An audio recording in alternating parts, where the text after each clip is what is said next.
मर्दाना भांजपन एक बहुत common problem है। इसकी वजूहात क्या हैं?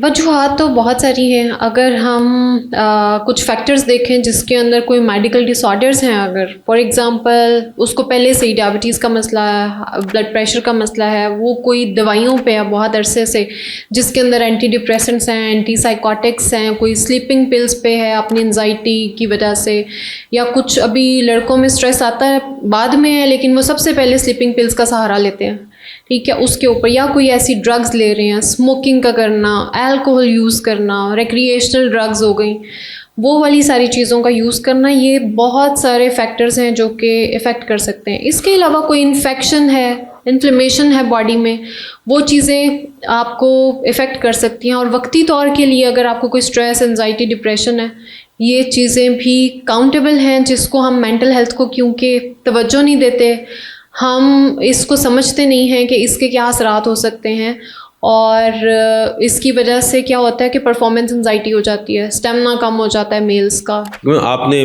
बताया कि अल्कोहल और जो है वो इस तरह की जो बाकी जो ड्रग्स हैं वो प्रॉब्लम करती हैं, वो बांझपन पैदा कर सकती हैं, लेकिन लोग तो इसको यूज़ करते हैं फॉर परफॉर्मेंस इन्हेंसमेंट और वो शायद इसमें रहना चाहते हैं।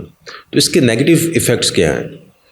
अच्छा, ऐसा है डॉक्टर ज़ुबैर कि ये उनका ख्याल है। वक्ती तौर पे तो शायद उसको रिलीफ मिल गया या उसको सुकून मिल गया, उसकी हेल्प हो गई है जो वो चाह रहे थे, लेकिन लॉन्ग टर्म इफ़ेक्ट जब आपने उसको हैबिट बना लेना है तो ऑफ कोर्स हर चीज़ का साइड इफ़ेक्ट भी है। इवन अगर हम कोई टैबलेट पैनाडोल भी लेते हैं सर दर्द के लिए तो उसके भी साइड इफ़ेक्ट्स हैं।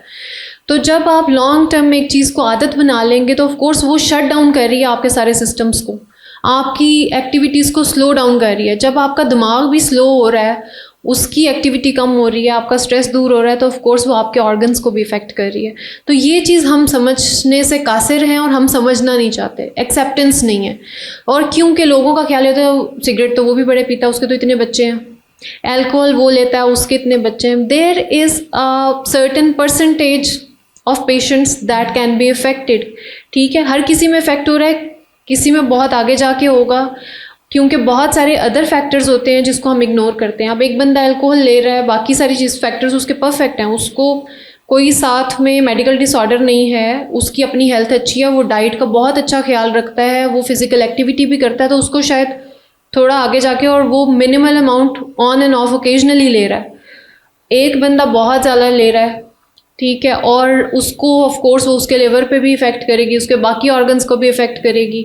तो आहिस्ता आहिस्ता और आप मज़ीद ड्रग्स की तरफ जाएंगे, मज़ीद मेडिकेशंस की तरफ जाएंगे, जो आपका फिर वो खाना ख़राब ही करते चले जाएंगे। यानी कि हेल्दी लाइफस्टाइल आपको इसमें रखता है। मैम, एक जो होता है भांजपन वो होता है कि आपको बाद में हुआ, एक जो है वो बचपन से ही आपको होता है, यानी आप मेल को जो है वो प्रॉब्लम होती है, वो एक भांजपन, उसकी अलामात क्या है? कैसे किसी को पता चलेगा कि ये जो है ये लड़का या ये भांजपन का शिकार है? अच्छा, उसके अंदर एक फैक्टर जो कि पैदाइश पे नहीं देखा जाता या उस टाइम पे किसी ने नोटिस नहीं किया, डॉक्टर ने भी नहीं बताया, उसमें अनडिसेंडेड टेस्टिस हैं। क्योंकि टेस्टिस का अपनी जगह पे होना वो बहुत इम्पॉर्टेंट है, जब क्योंकि उनका एक स्पेसिफिक टेम्परेचर होता है। जब वो एब्डोमिनल फेज़ उनकी वो होती है, जब वो इंट्रा यूट्राइन यानी कि माँ के पेट में जब बच्चा है तो वो ऊपर होती हैं, और वो फिर by the time of birth वो नीचे आ जाती हैं टेस्टिस।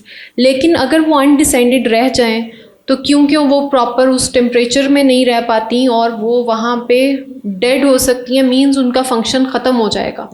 और वो वाले बच्चे जब 13 साल की उम्र में या प्यूबर्टी पे बलोगत को पहुंचते हैं, तब वो प्रेजेंट करते हैं सर्जिकल वार्ड्स में, जब उनका एग्जामिनेशन किया जाता है तब कुछ नहीं हो सकता। या 20 साल है, 21 साल है, शादी की उम्र में पहुंचे हैं, फिर जाके पता चला कि इसको देखना चाहिए था इस फैक्टर को, और इसको करना चाहिए था। इसके अलावा कुछ जेनेटिकली अगर प्रॉब्लम है, कोई क्रोमोसोमल नंबर जो है वो इधर उधर है, जेनेटिक टेस्टिंग नहीं होती हमारे यहाँ, और कोई ऐसा प्रॉब्लम है जो कि अंडर डायग्नोसिस है, और वो नहीं हो पाया, तो वो ऐसी कंडीशंस हैं जो कि बाय बर्थ ही चलती आ रही हैं और वो लेकिन पिकअप बाद में हुई है। मर्दाना बांझपन का पता कैसे चलेगा? फॉर एग्जांपल किसी की शादी है और उसको खुद भी नहीं पता कि वो बांझपन का शिकार है, तो वो कौन कौन से टेस्ट जो है वो करवा सकता है? अच्छा, एक तो बात ये कि हमारे एक तो सेक्स एजुकेशन का कॉन्सेप्ट नहीं है। दूसरी बात ये है कुछ मेल्स भी शाये होते हैं, शादी के बाद ही पता चलता है। दो तरह की चीज़ें हैं।